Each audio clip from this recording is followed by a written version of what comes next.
नमस्ते बच्चों। आज हम कक्षा 6 का चैप्टर नंबर 6 पूर्णांक करेंगे। बच्चों, राजू को पेंसिल लेनी है, इसलिए वो दुकान पर जाता है। दुकानदार ने कहा कि पेंसिल 13 रुपए की है। राजू बोला, मेरे पास तो सिर्फ 10 रुपए है। दुकानदार ने कहा, कोई बात नहीं बेटा, आप मुझे 3 रुपए बाद में दे जाना। तो राजू के पास 10 रुपए थे। पेंसिल की कीमत 13 रुपए थी, इसलिए राजू ने अपनी पुस्तक में लिख लिया कि उसे 3 रुपए दुकानदार को देने हैं। पर फिर राजू ने सोचा कि उसे कैसे याद रहेगा कि उसे 3 रुपए दुकानदार से देने हैं कि दुकानदार से लेने हैं। इस समस्या का हल करने के लिए राजू ने एक उपाय निकाला। उसने अपनी पुस्तक में 3 की जगह -3 लिख लिया। तो -3 का मतलब हुआ कि राजू को 3 रुपए अपने पास से दुकानदार को देने हैं। राजू और पिंकी अब दोनों एक खेल खेल रहे हैं। उनके पास एक टोकरी है जिसमें नीले और लाल रंग के 2 पासे हैं। एक संख्या पट्टी है जिस पर 0 से लेके 10 तक की संख्याएं लिखी हुई हैं। अगर टोकरी में से लाल पासा निकलता है तो उसका मतलब होगा आगे जाना। जितनी संख्या पासे पर आएगी उतने कदम उन्हें आगे जाना होगा। अगर नीला पासा निकलता है तो उन्हें पीछे जाना होगा। जितनी संख्या नीले पासे पे आएगी उतने कदम पीछे जाना होगा। अब राजू और पिंकी शून्य पर खड़े हो जाते हैं और खेल खेलना आरंभ करते हैं। पिंकी ने पासा फेंका और पिंकी की संख्या आई 4, जो कि लाल पासा है, इसलिए पिंकी 4 कदम आगे जाती है। जब राजू की बारी आई तो उसका भी लाल पासा निकला और संख्या आई 3, तो इसलिए राजू भी 3 कदम आगे चलता है। अब पिंकी ने जब पासा फेंका तो उसका लाल पासा निकला जिस पर संख्या आई 3, इसलिए पिंकी 4 से 3 कदम आगे चलकर 7 नंबर पर पहुंच गई। अब राजू ने पासा फेंका, उसका नीला पासा निकला और संख्या आई 4। नीले पासे का मतलब क्या था बच्चों? पीछे चलना, इसलिए राजू को अपने स्थान से 4 कदम पीछे चलना होगा।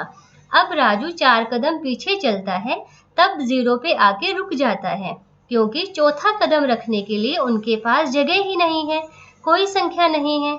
तो इसलिए वो क्या करते हैं, वो 1 2 3 4 5 6 7 8 9 और 10 0 से पीछे भी यही संख्या लिख लेते हैं ताकि राजू को चलने के लिए जगह मिल जाए।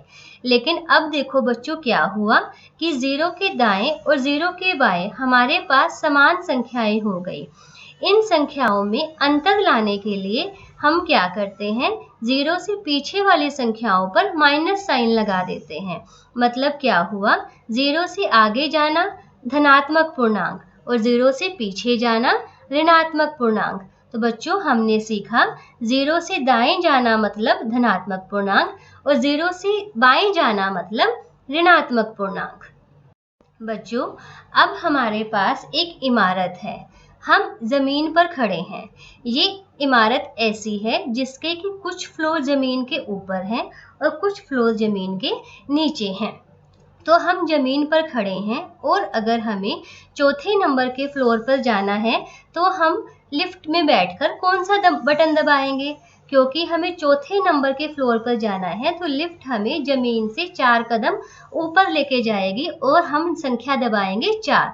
तो हमने 4 दबाया और लिफ्ट में हम पहुंच गए चौथे फ्लोर पर। अब बच्चों हमें घर जाना है और हमारी गाड़ी खड़ी है जमीन से नीचे वाले तीसरे नंबर के फ्लोर पर। तो जमीन से नीचे अगर आपको तीसरे नंबर फ्लोर पर जाना है तो आप लिफ्ट में कौन सा बटन दबाओगे? वो बटन होगा हमारा -3, क्योंकि हमें जमीन से नीचे जाना है। तो बच्चों जमीन से मतलब शून्य से नीचे अगर हमें जाना है तो हम दिखाते हैं उनको ऋणात्मक पूर्णांक से, और अगर शून्य से ऊपर जाना है तो उसको हम कहते हैं धनात्मक पूर्णांक। तो मतलब 0 से ऊपर जाना धनात्मक पूर्णांक, 0 से नीचे जाना मतलब ऋणात्मक पूर्णांक।